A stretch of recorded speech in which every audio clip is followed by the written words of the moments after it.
cuál es la verdadera iglesia.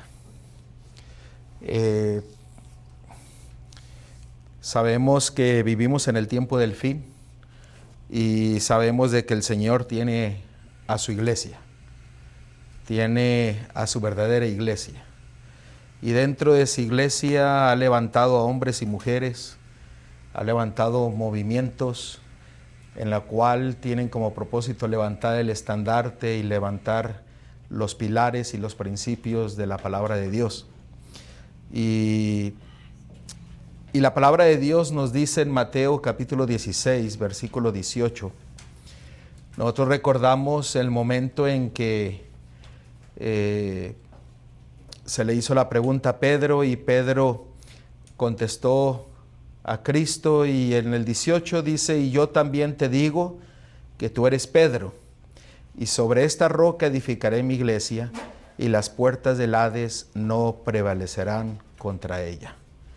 Nosotros sabemos, no vamos a estudiar este texto, pero sabemos de que Pedro no es el firmamento o la roca donde iba a ser construida la iglesia, sino que fue en el que estaba hablando.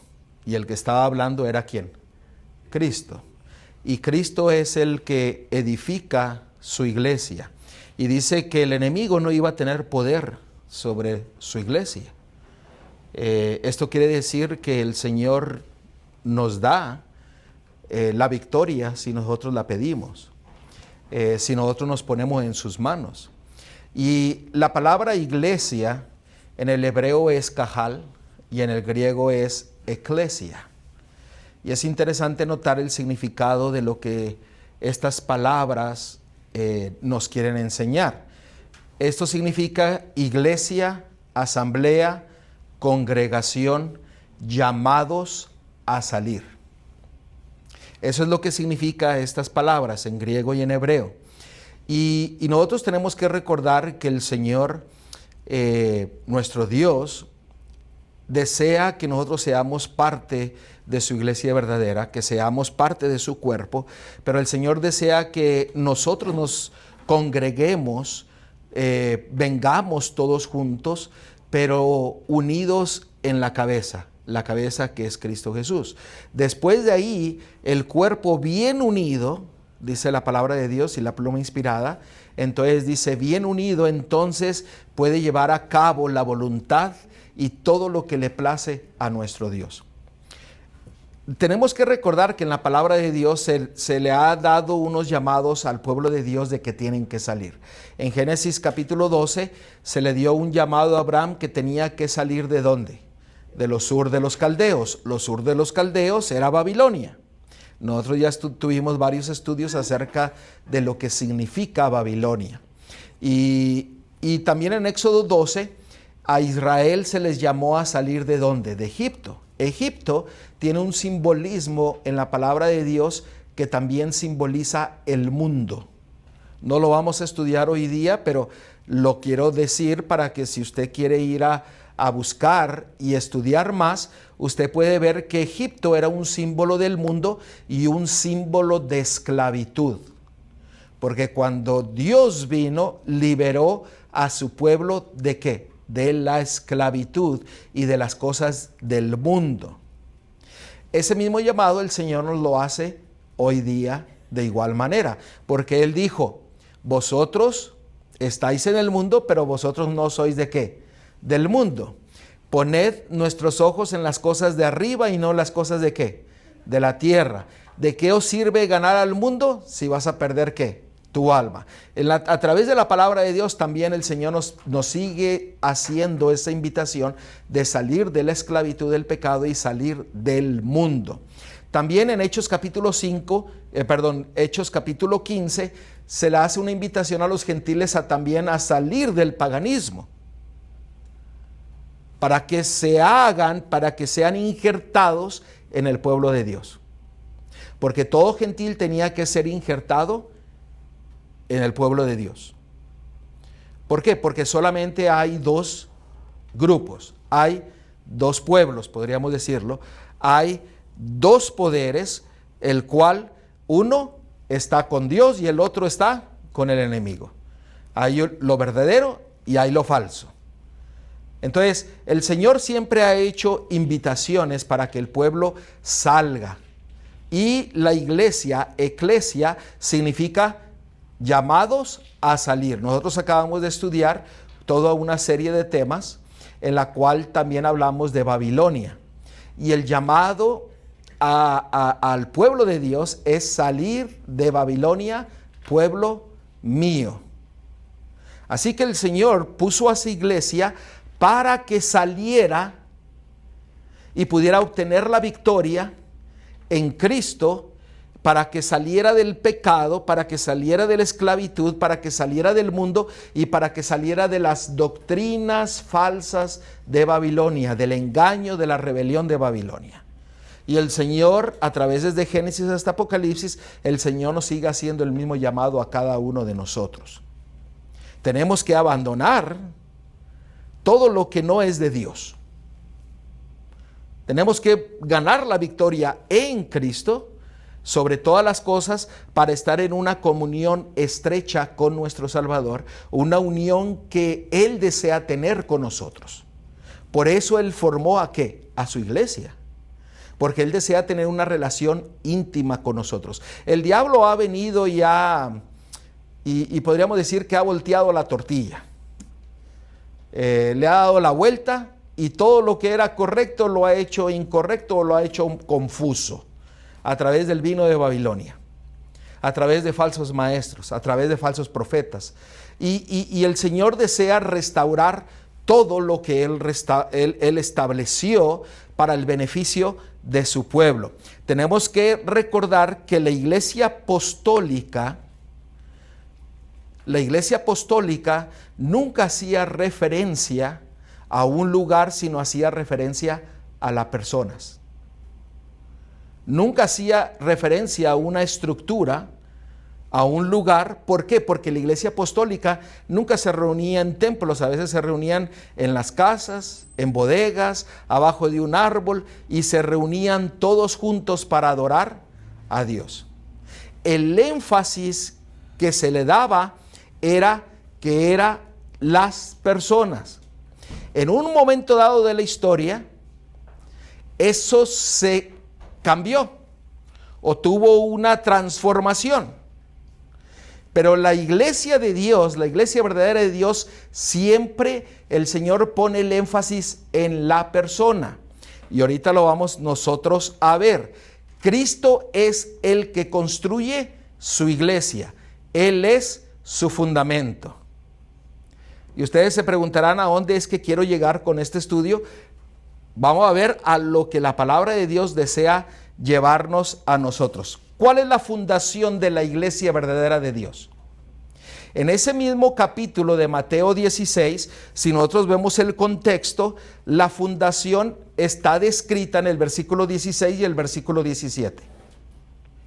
En el versículo 16 dice: respondiendo Simón Pedro dijo: tú eres el Cristo, el Hijo del Dios viviente. Cada vez que se menciona la palabra Cristo, quiere decir tú eres el Mesías. Tú eres el Mesías, tú eres el Cristo, tú eres lo prometido, el Hijo prometido. Tú eres el Hijo de Dios. Y en este punto estaba fundamentada la iglesia verdadera de Dios. ¿Por qué? Porque acabamos de ver de que Cristo es el que iba a establecerse su iglesia. ¿Amén? ¿Sí me están siguiendo?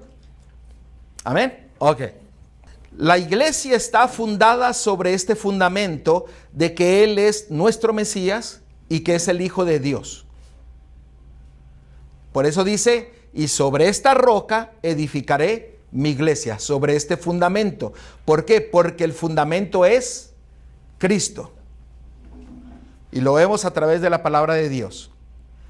Cristo es el fundamento de su iglesia. Ok. Ahora, el componente de la palabra de Dios del Antiguo Testamento al Nuevo Testamento se conoce, pero no se practica ¿cómo se dice?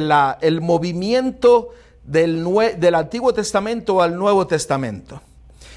No se puede dejar el Antiguo porque el Antiguo nos lleva al Nuevo Testamento y el Nuevo Testamento nos regresa al Antiguo. Por eso dice que toda la palabra deriva ¿de quién? De los profetas, de los salmos y ¿de qué más? Y de los apóstoles. ¿Por qué? Porque toda la palabra de Dios es útil para enseñarnos, para corregirnos, para instruirnos. Toda la palabra de Dios. Y cuando se escribió ese texto en el libro de Timoteo, ese texto hacía referencia ¿a qué? Al Antiguo Testamento. El Nuevo Testamento aún no estaba escrito. Se estaba refiriéndose ¿qué? Al Antiguo Testamento. Ahora, el fundamento de la iglesia verdadera de Cristo es que Él es nuestro Mesías y que es la promesa que el Padre dio de darnos a su Hijo para que todo aquel que en Él crea no se pierda, mas tenga vida eterna. En ese fundamento Él dijo, ahí edificaré mi iglesia. Nosotros vimos el sábado pasado, nosotros vimos que la verdad requiere un contexto. ¿Se recuerdan? Porque en ese mismo versículo de 2 Timoteo capítulo 3 versículo 16 nos dice toda la escritura es inspirada por Dios. Eso quiere decir que toda la escritura tiene que tener un contexto. Toda. Desde el Génesis hasta Apocalipsis tiene que haber un contexto y el Dios no es un Dios de confusión. Dios es un Dios de verdad. Un Dios en el cual desea darnos la misma verdad a usted y a mí. Lo que impide que nosotros podamos recibir la verdad es nuestro orgullo y nuestra rebelión. Y el Señor dice que Él promete a su Espíritu para llevarnos a toda la verdad y la verdad nos hará ¿qué? Libre. Usted sabe que el compendio de la Biblia, el Señor la dejó así como está para que nosotros la escudriñemos. No para que la leamos, que la escudriñemos. Por eso dice, escudriñad, ¿qué cosa? Las Escrituras. Muchos la leen y la leen de corridito y el problema es que al leerla de corridito ni se entiende ni deja que el Espíritu Santo le impresione su mente para que usted pueda entender las verdades que Dios tiene en su Biblia. Cuando nosotros vemos un texto tenemos que ver su contexto para que nosotros podamos recibir el mensaje que Dios tiene para nosotros. Si nosotros fallamos en eso, entonces nosotros llegamos a cometer el mayor error de tener la palabra de Dios, la mente de Dios a nuestra disposición y de rechazarla en un momento. Por eso mucha gente vive en rebelión diciendo, esto a mí no me conviene, creo que no es así y creo que no debería de ser así. No, el Señor nos lleva toda su verdad y la verdad nos va a hacer libre. El orgullo y la rebelión nos impiden a nosotros tomar las decisiones que Dios nos va mostrando a través de su palabra. Por eso el Señor nos da luz, una luz progresiva. No nos da una luz total. Nos da una luz progresiva para que nosotros vayamos viviendo esa relación tan hermosa que Él quiere tener con nosotros. Es un gozo cuando nos juntamos por ejemplo, el otro día que salió la luna nueva, ahí estábamos hablándonos por teléfono y dice, ¿ya la miraste? Hoy es el año nuevo bíblico, hoy es el primer día del año. Y estábamos gozosos y cuando yo miré la prueba dije, Señor, gloria a Dios, porque pues tú nos pones las señales en los cielos, en la luna, en las estrellas, para que nosotros podamos voltear a ti y agradecerte por tu grande amor que nos tienes, que nos señalas de que ya vienes pronto, de que nos señalas tu grande amor, de que nos señalas tu grande justicia. Y a mí me llenó bastante de gozo y más cuando estaban conectados con otros hermanos. Yo no sé ustedes cómo, pero eso llena de gozo. No sabríamos que es un gran Dios el que nos guía si no nos hubiese dejado este manual o instructivo. Amén. Y el compendio de estos libros, o sea, una mente simple cualquiera no podría hacer esto. La ciencia lo confirma, o más bien dicho, la Biblia confirma la ciencia. La arqueología confirma todo lo que la historia de este mundo nos enseña para que nosotros podamos afianzarnos en nuestra fe, para que nosotros podamos creer con una fuerza y decirle al Señor, yo quiero escuchar tu voz, yo quiero seguir tu voz, yo quiero aprender de ti, y guía mi camino, cambia mi caminar, endereza mis pensamientos, mi perspectiva. Es que Dios es maravilloso y nos lo ha dejado todo esto para ese propósito, para que nos vayamos gozando dentro de Él. Cada vez que uno abre esto y se queda uno, y si ya lo había visto, y ahora ¿por qué? Ahora sí lo entendí después de tantos años, y uno se queda, caray, y pues gloria a Dios, ¿no? Porque nos muestra todas sus verdades. Tenemos que recordar que nuestro Dios, al dar a su Hijo, Él es el fundamento de la iglesia verdadera. Y Él es el que a través del Espíritu nos lleva a toda la verdad. Y la verdad unifica, la verdad cambia. Por eso dice que su palabra nunca regresará, ¿qué? Vacía. Y nosotros podemos observar. Estoy haciendo un estudio acerca de que Dios quiere cambiar las perspectivas que nosotros tenemos, porque a veces nosotros vemos las cosas en una perspectiva mundana, pero en todas las cosas que suceden en nuestra vida, lo bueno, lo malo, la consecuencia de nuestras malas decisiones o buenas decisiones, el Señor usa todo eso para que nosotros cambiemos nuestra perspectiva y que podamos ver de que todos los caminos son justos, que todo lo que sucede en nuestras vidas son justos, sea bueno o sea malo. ¿Por qué? Porque el Señor, a través de su palabra, a través de las consecuencias del pecado, el Señor desea cambiar nuestros pensamientos, nuestra perspectiva. Nosotros volteemos y digamos, Señor, tú eres justo. Tú eres digno de alabanza y de honra, aún en mis necesidades, aún en mis problemas. Y el Señor, si usted le pide, el Señor le da la sabiduría, le da el entendimiento de entender lo que está pasando y mirarlo con la perspectiva del cielo, no con la perspectiva de aquí de la tierra. A veces las cosas que sufrimos aquí nos llevan a llegar al fondo para que nosotros podamos ser levantados y podamos ser cambiados. Y cuando vemos la perspectiva del Señor que nos lo muestra en su palabra, todo, dice la palabra de Dios, todo es justo.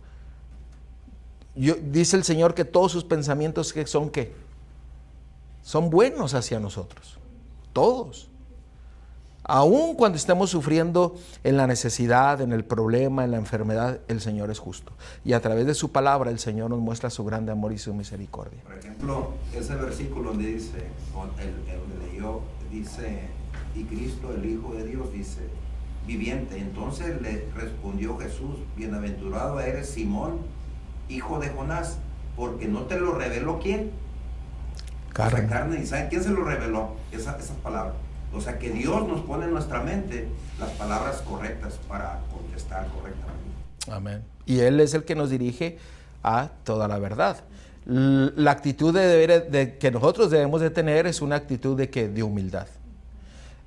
Mucha gente ha venido con ideas, teologías, y una de las cosas que yo recuerdo que mi papá me enseñó una cita del deseado de todas las gentes cuando era desde chico, y me decía, en el deseado de todas las gentes dice que cuando viene una persona con una enseñanza, uno no debe de tener la actitud de rechazo, si uno tiene que recibirla e ir a escudriñarla.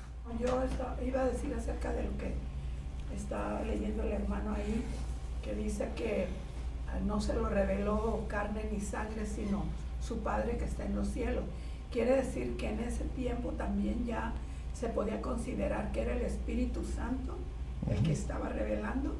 Pues el Espíritu de Dios siempre es el que está dirigiendo, hermana, porque Él es la presencia del Padre para que nos está guiando. Por eso dice la palabra de Dios, el Espíritu se nos ha dado para guiarnos a toda su verdad. Y siempre ha estado presente. Nosotros no podemos negar ni al Padre, ni al Hijo, ni al Espíritu, porque está desde Génesis hasta Apocalipsis. No se puede negar. Ahora, nosotros tenemos que verlo en cómo lo describe la palabra de Dios. Ese es otro tema, no voy a entrar en este tema hoy día. El Señor nos lleva a un mismo entendimiento. El Señor no es un Dios de confusión. El Señor nos lleva a un mismo entendimiento. Hay que pedirle con humildad y hay que bajar las guardias y decirle al Señor, enséñame. La palabra no vuelve vacía. No vuelve vacía. No vuelve vacía, pero hay que someternos en humildad al Espíritu del Señor para que Él nos lleve a toda la verdad y al entendimiento. No pensando siempre en ganar. Esto no es para No es un debate, no es un... Ahora se ha vuelto de moda el debate, ¿eh? Y no es el que yo sé o que él sabe o que no sabe o que No, eso dice, evitad que contiendas. Evitad ¿cómo se dice? ¿Cómo dice la palabra de Dios? Evitad aquí cuestiones insensatas, sabiendo que engendran contiendas, no ser contenciosos, amable para con todos. Entonces, la palabra de Dios nos da todas lo que acaba de leer es 2 Timoteo capítulo 2, 23 al 25. El Hijo es el fundamento de la iglesia verdadera de Dios. No nos olvidemos de eso. Porque Él es a través del Espíritu es el que nos habla, nos revela su testimonio, nos revela su verdad, nos revela la profecía, para que nosotros podamos establecernos nosotros mismos en ese fundamento y que nuestra fe pueda crecer todos los días. Cuando crece, hermano, es un gozo como nunca, si usted no lo ha experimentado, es un gozo crecer en Cristo Jesús. O sea, ¿por qué? Porque el Señor, las cosas que no sabe, el Señor se las enseña. Y cuando se les enseña dice, gloria a Dios. ¿Qué sucede con su fe? Se fortalece cada vez más, se arraiga más en Cristo, se agarra en las promesas que el Señor ha declarado en su palabra. Y el Señor, que es el fundamento de su iglesia, Él también quitó la importancia del lugar de adoración. Usted dice, caray, ¿cómo fue eso? ¿Ustedes recuerdan a la mujer samaritana? La mujer samaritana, si ustedes leen de Juan capítulo 4, versículo 20 al 24, dice, nuestros padres adoraron en este monte y vosotros decís que en Jerusalén es el lugar donde se debe de adorar. Jesús le dijo, mujer, créeme que la hora viene cuando ni en este monte ni en Jerusalén adoraréis al Padre. Vosotros adoráis lo que no sabéis. Nosotros adoramos lo que sabemos, porque la salvación viene de los judíos. Mas la hora viene y ahora es cuando los verdaderos adoradores adorarán al Padre ¿en qué? En espíritu y en verdad, lo que acabamos de leer. Porque también el Padre tales adoradores busca que le adoren. Dios es espíritu y los que le adoran en espíritu y en verdad es necesario que le adoren. ¿Ustedes recuerdan cuando Cristo dijo, mis palabras son qué? Vida, pero también dijo, ¿son qué? Espíritu. Y si ustedes notan aquí que lo que el Padre es espíritu. ¿Por qué? Porque el Espíritu nos lleva a ¿qué? A toda la verdad. Ahora, aquí en este versículo nosotros podemos ver de que el Señor desea que nosotros le adoremos en espíritu y en verdad. El Espíritu es el que nos lleva a la verdad. Eso quiere decir que nosotros le adoramos cuando nosotros guardamos ¿qué? Su verdad. Esa es la forma de adoración. Usted no puede decirse cristiano si usted no vive lo que dice la Biblia o la luz que usted ha recibido. No podemos llamarnos hijos e hijos de Dios si nosotros no vivimos lo que Él nos ha llevado a entender. Ahora, el Señor dice que a muchos se nos ha dado mucha luz, pero si esa luz nomás nosotros la guardamos abajo de una camita y la escondemos y no la damos, ¿qué es lo que va a suceder? Esa luz se nos va a quitar y se les va a dar a otros. ¿Y ustedes saben que eso está sucediendo hoy en día? Tristemente está sucediendo hoy en día. ¿Por qué? Porque se ha enfatizado en la letra. En la letra, pero no se ha enfatizado en el espíritu. O sea, aquí le dijo Cristo le dijo a la mujer samaritana, no te preocupes. Lo que tienes que hacer es vivir, es adorar ¿en qué? En espíritu y en verdad. No hay lugar tal alguno. Adora a Dios. ¿Acaso hoy día se estará cometiendo el mismo error que la mujer samaritana tenía en su mente?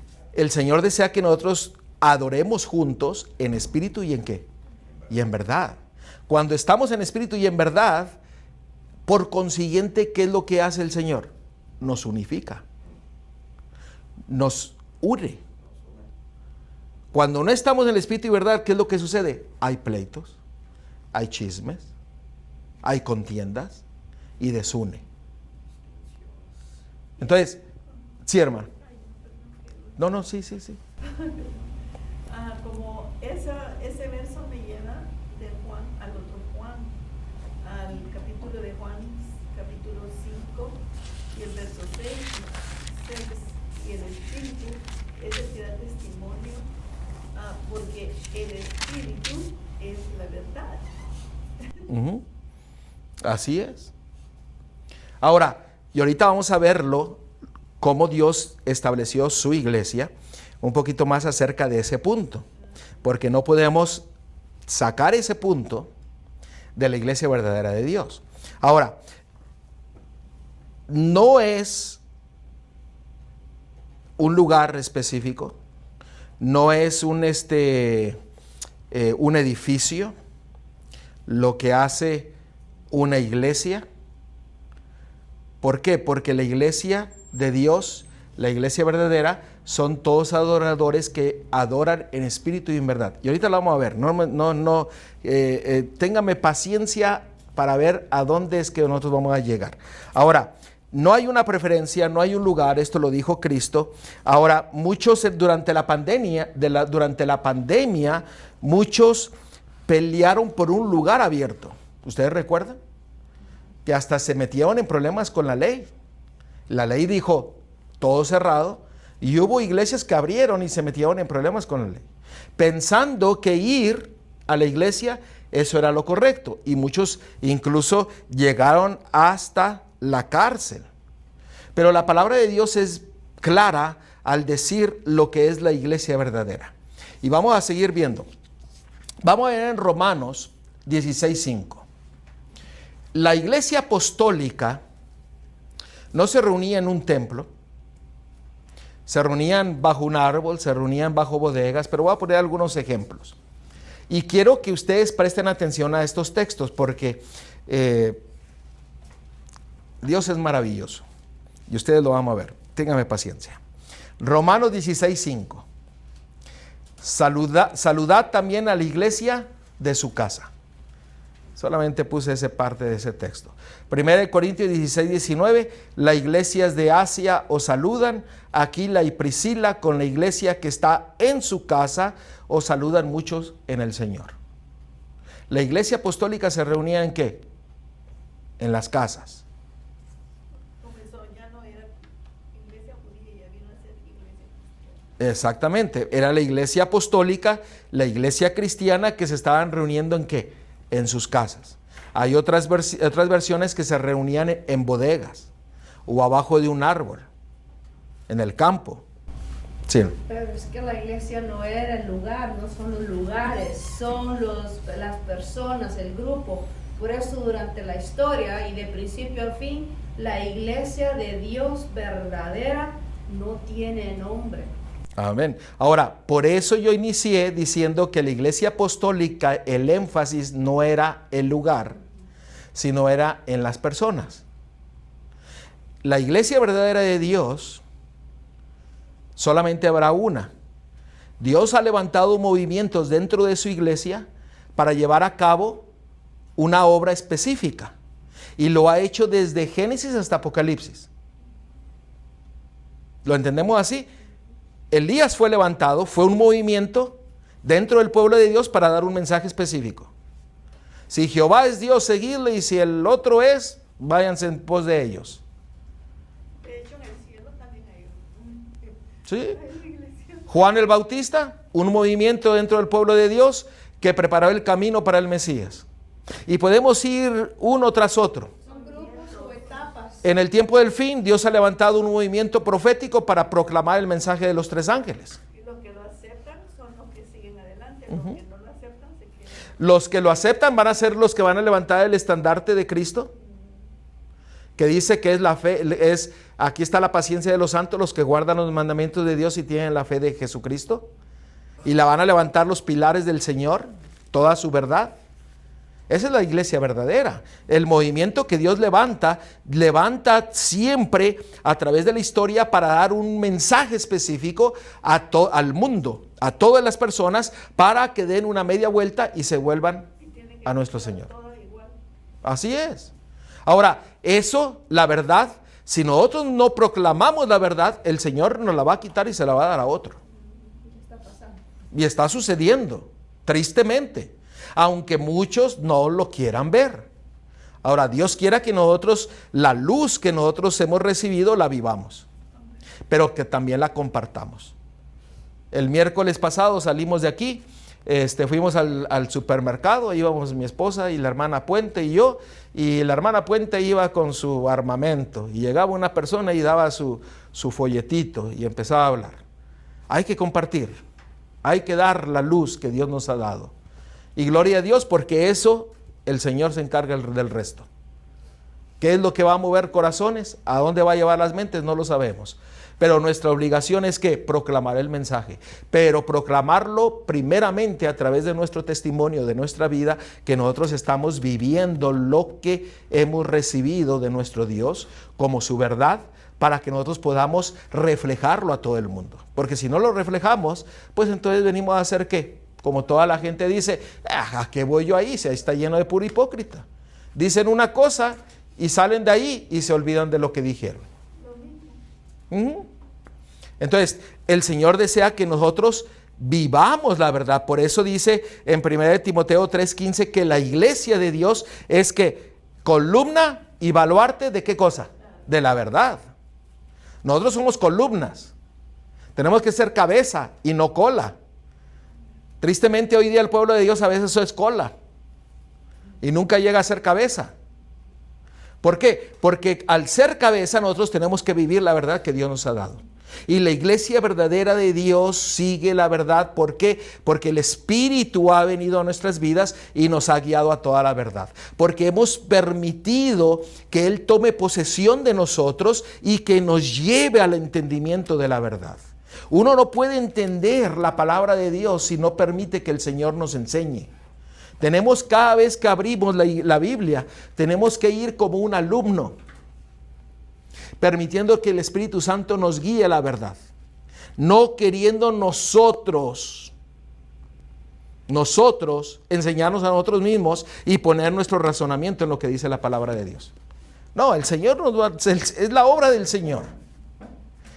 Ahora, Filemón 1:2, y a la iglesia que está en tu casa, nuevamente, el énfasis no es el lugar, sino es en las personas, y vamos a verlo más detenidamente. Miren lo que dice en Mateo 18:20, porque donde están 2 o 3 congregados en mi nombre, ahí estoy yo en medio de ellos. Aquí no dice 20, 50, 100, aquí dice 2 o 3. 2 o 3. Y ya el tiempo se estaba corriendo hoy día y le dije a mi esposa, le dije, bueno, somos 2, vamos a empezarle. Donde hay 2 o 3, ahí está. Ahora, el contexto de este texto, y apúntenlo, usted puede ponerlo ahí en su Biblia como un enlace, como una cadena, se encuentra en Mateo 28:20. Enseñándoles que guarden todas las cosas que os he mandado, y aquí yo estoy con vosotros todos los días hasta el fin del mundo. El Señor dice, ahí estoy yo. No nomás estaban ustedes. Ajá, pero dice, ahí voy a estar donde mis discípulos escuchan, ven, practican mi verdad. ¿Por qué? Porque la iglesia de Dios es de discípulos, no es de miembros. Ahí está el problema. La iglesia en un momento dado en la historia se olvidó de ser discípulos de Cristo y se puso el énfasis en la membresía. Hoy yo me enteré que hay iglesias, religiones, que cobran membresía. Aparte de que tienen que dar los diezmos y las ofrendas. Me estaba diciendo mi esposa que hay una iglesia que les cobran $300, ¿es anuales o mensuales o cuánto? No sé, pero es una membresía. Y ahora también otra señora me dijo, es que yo pago mi membresía. No me dijo cada cuándo, pero paga su membresía. Entonces, se ha quitado la importancia, el énfasis que la palabra de Dios habla acerca de la iglesia verdadera de Dios, y en un momento dado se puso el énfasis en los lugares, en la cantidad, en vez de ¿qué? De las personas y discípulos de Cristo. Y ese es un grave error que se ha permitido que entre incluso en el pueblo de Dios. Sí. No, solo quería comentar que una ocasión recibí una invitación para una boda. Pues la boda me dijeron es en el templo. Y la dirección en la tarjeta estaba de la iglesia, el lugar, ¿verdad? Fui y cuando llegué no me dejaron entrar porque no tenía la membresía. Así, o sea, yo lo vi, nos mandaron a sentarnos a una salita ahí. Luego le digo a ella, ¿qué rayos estamos haciendo nosotros aquí? Vámonos de aquí, no tenemos que esperar, que nos pueda estar rogando ni pidiendo que me dejen pasar. Wow. Pero me dijo, no, ¿y tu membresía? Sí. O sea, tristemente se ha quitado el énfasis en la persona, en el discipulado, y se ha puesto en números, membresía, miembros. Se ha olvidado de cumplir este versículo. Id y haced discípulos. Ustedes saben que la mayoría de las personas, y nosotros lo estudiamos eso hace mucho tiempo, le agregan id y predicar el evangelio. Dice, ¿cuál es la misión que Dios tiene para nosotros? Id y predicar el evangelio y hacer discípulos. Y le agregan, id y predicar el evangelio, pero ahí no dice id y predicar. Ahí dice, id y hacer discípulos, enseñándoles todo lo que yo les he enseñado. ¿Ustedes recuerdan cuando nosotros estudiamos acerca del ungimiento? El verdadero ungimiento bíblico.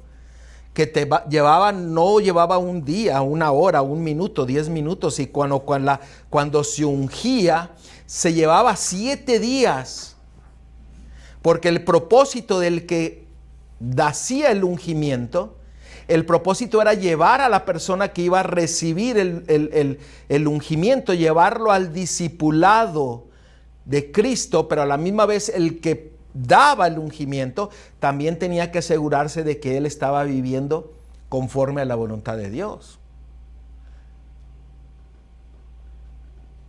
Entonces, se ha cambiado el énfasis. La verdadera iglesia de Dios está compuesta de discípulos, no de miembros. Mire lo que dice aquí la pluma inspirada. Dios posee una iglesia. No es una gran catedral, ni la iglesia oficial establecida, ni las diversas denominaciones, sino el pueblo que ama a Dios y guarda ¿qué? Sus mandamientos, discipulado. Dice lo siguiente, porque donde están 2 o 3 congregados en mi nombre, ahí estoy yo en medio de ellos. Mateo 18:20. Aunque Cristo está aún entre unos pocos humildes, esta es su iglesia. Pues solo la presencia del alto y sublime que habita la eternidad puede constituir una iglesia. Por eso el Señor dice, yo deseo que ustedes me adoren ¿en qué? En espíritu y en verdad. ¿Por qué? Porque usted permite ser lleno del espíritu y ser guiado a toda la verdad, viviendo la verdad. Y cuando nosotros nos reunimos, tenemos que no solamente aceptarlo como nuestro Salvador, sino que tenemos que ser discípulos que vivimos su verdad y que compartimos esa verdad. Que la gente mire en nosotros el reflejo de Cristo. Que nosotros podamos dar un testimonio certero y decir que Cristo es nuestro Salvador, nuestro Redentor, el que me ha cambiado mi vida. Y es maravilloso porque que entre cada vez más aprende usted de Cristo, de Dios, se siente más indignamente. Pero a la misma vez cuando el Señor trae su verdad, lo llena de un gozo y lo llena de una paz que usted dice, gloria a Dios. Y ese gozo y esa paz se transmite. ¿Por qué? Porque usted no estará hablando de su propio razonamiento, sino va a estar hablando de ¿qué? De la verdad. De un escrito está.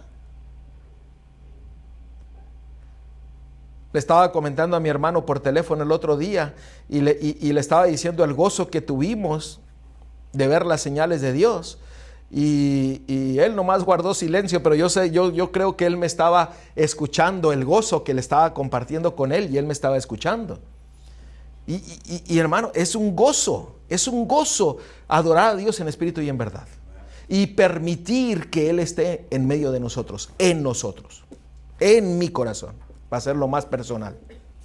Y eso es lo que hace que ese sea, ¿qué cosa? Su iglesia. Vamos a verlo ya más detenido. Mire Hechos 2, capítulo 1, versículo 2. Cuando llegó el día del Pentecostés estaban todos ¿qué? Unánimes juntos. Noten. Y de repente vino del cielo un estruendo como de un viento recio que soplaba, el cual llenó toda la casa donde estaban sentados. ¿Qué sucedió ahí? El pueblo de Dios se juntó, abandonó su orgullo, abandonó su suficiencia propia y el Espíritu Santo vino y los llenó. Y nosotros conocemos la historia de lo que sucedió. Ahí se formó la iglesia apostólica y salieron a predicar con poder y con fuerza, proclamando el firmamento que Dios estableció. Que Él es ¿qué? Nuestro Mesías, nuestro Salvador, que es el Hijo de Dios. Esto nos lleva a que nosotros podamos pedirle que el Espíritu de verdad nos lleve a toda la verdad. La gran necesidad de la iglesia de Dios es que no pide por el Espíritu. No pide por el Espíritu de Santo. Que necesitamos ser soplados de su vida, llenos, pero usted sabe que la única razón la única requisito para ser lleno del Espíritu Santo es que usted se tiene que primero ¿qué? Vaciar. Y ahí lo dice, llenó toda la casa donde estaba. Ahora, quiero que ustedes presten atención en esa palabra que llenó toda la casa. Nosotros siempre decimos y creemos que llenó toda la casa, las 4 paredes, todo el cuarto ese. Vamos a verlo. Sí, ahora, porque mucha gente piensa que si nosotros consagramos este lugar en el que estamos aquí reunidos, eso ya lo hace santo, ya lo hace la casa de Dios. Lo consagramos, lo dedicamos a Dios, pero eso no lo hace la iglesia. Vamos a verlo, porque el Señor dice que Él desea llenar la casa. Miren lo que dice Hebreos 3, 5, 6. Apunten este texto, porque este texto es de suma importancia, porque el Señor desea llenar su casa, desea llenar esta casa, pero vamos a ver qué es la casa. Los discípulos se reunían en la casa, pero fíjense lo que dice, y Moisés a la verdad fue fiel en toda la casa de Dios, como siervo para testimonio de los que se iba a decir, pero Cristo como hijo sobre su casa, la cual casa somos ¿qué? Nosotros. Ahí estaba hablando que Moisés es el que es la casa de Dios, que estaba mostrando el poder. O sea, Moisés, él fue fiel en toda su vida. Eso es lo que está queriendo decir. Sirvió en toda. ¿Por qué? Porque la casa de Dios es ¿qué? Uno. Y todos nosotros venimos a ser ¿qué? Cuerpo de Cristo. Pero primero el Señor tiene que venir ¿a dónde? A su casa.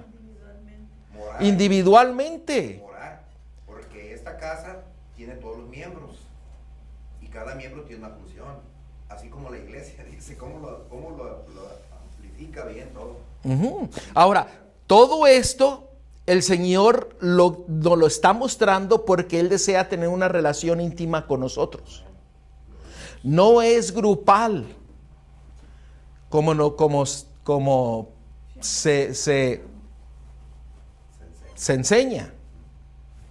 No quería hacer esa pañada, pero es lo que se resalta. No es grupal, no son las cuatro paredes, es usted. Templo del Espíritu Santo, y va más allá, más profundamente. Ahorita lo vamos a ver. ¿Por qué? Porque el dedicar un lugar, eso no lo hace sagrado. Su casa es usted. ¿Usted recuerda a David cuando entró al templo? Era consagrado a Dios y nadie podía comer del pan consagrado a Dios. ¿Y qué pasó? ¿Por qué? Porque el que no mora en el pan o en las paredes. ¿Moraba en quién? En David. Moraba en el corazón de David. Por eso él no murió. Pero si hubiera venido alguien que no ha permitido que Cristo more en su vida, y si hubiera entrado a ese lugar, hubiera caído muerto. Sí, porque eso sería un fuego extraño. Exactamente. ¿Me están siguiendo? ¿Por qué? Porque usted y yo somos la casa. El Señor desea llenar su casa. Usted y yo. Ahora, mire lo que dice 1 Corintios 12:27. Vosotros pues sois el cuerpo de Cristo y miembros cada uno en particular. Noten, cada uno de nosotros somos uno en particular. ¿Qué quiere decir eso? Que usted es la casa. Y todos, como dice el hermano, todos que venimos a ser cuerpo de Cristo. El énfasis está en ¿quién? En la persona, en el discípulo. No en todo el grupo. No está el énfasis en la cantidad. Por eso el Señor dijo, donde hay 2 o 3 reunidos, ahí estoy yo, si usted ha permitido que Él entre en su casa. Además que no es la cantidad de personas que hayan. No, porque lo vimos el sábado pasado. ¿Cuántos se salvaron en el diluvio? Noé más 7. Ni tampoco el edificio. No lo es. El edificio es ¿qué? Su corazón, su mente. Ahora, usted tiene que apartarse del mal, que dice 1 Pedro 3:11. Apártese del mal y haga el bien, busque la paz y sígala. Note lo que dice Efesios 2:20. Edificados sobre el fundamento de los apóstoles y profetas, siendo la principal piedra del ángulo, ¿quién? Jesucristo mismo. Edificados en Él. Nosotros somos la casa que Él desea morar. Ahora, Dios no se puede contener. Lo dice la palabra de Dios. Ni un templo, ni un cuarto, no puede contenerse. Pero usted se imagina que Dios Todopoderoso desea morar en este pequeño cuerpo y en este pequeño corazón, en esta mente. Qué maravilloso privilegio tenemos.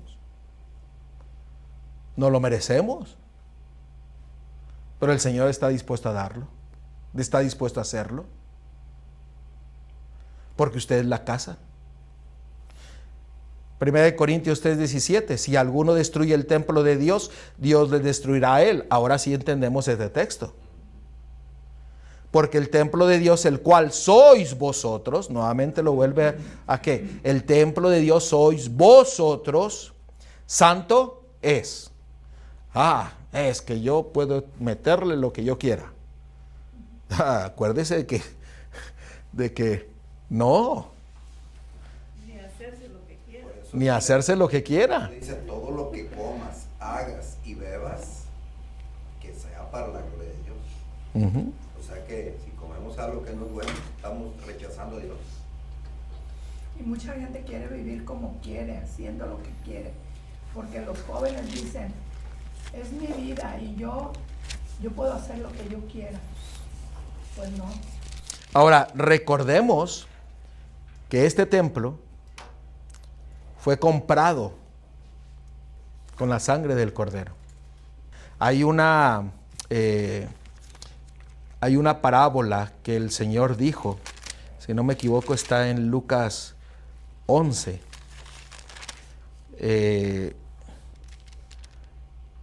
El 11:24 al 26. Dice que la persona, Lucas capítulo 11, 24 al 26, vamos a leerla, se las voy a leer. Cuando el espíritu inmundo sale del hombre, o sea, uno se vacía, dice, anda por lugares secos buscando reposo y no hallándolo, dice, volveré a mi casa de donde salí. Ahora note, el espíritu del diablo, el espíritu del demonio, dice, esa es mi casa. Dios le llama a usted, ¿qué? Su casa. Pero el diablo también dice, es mi casa. Entonces fíjense que aquí dice, y cuando llega la halla barrida y adornada. Pero ¿cómo estaba? Dice, estaba vacía. Estaba vacía. ¿Por qué? Porque usted no permitió que el Señor llenara su casa. En el día del Pentecostés el Señor vino y llenó la casa. Llenó la casa de los discípulos. Llenó la casa de su iglesia, de su templo.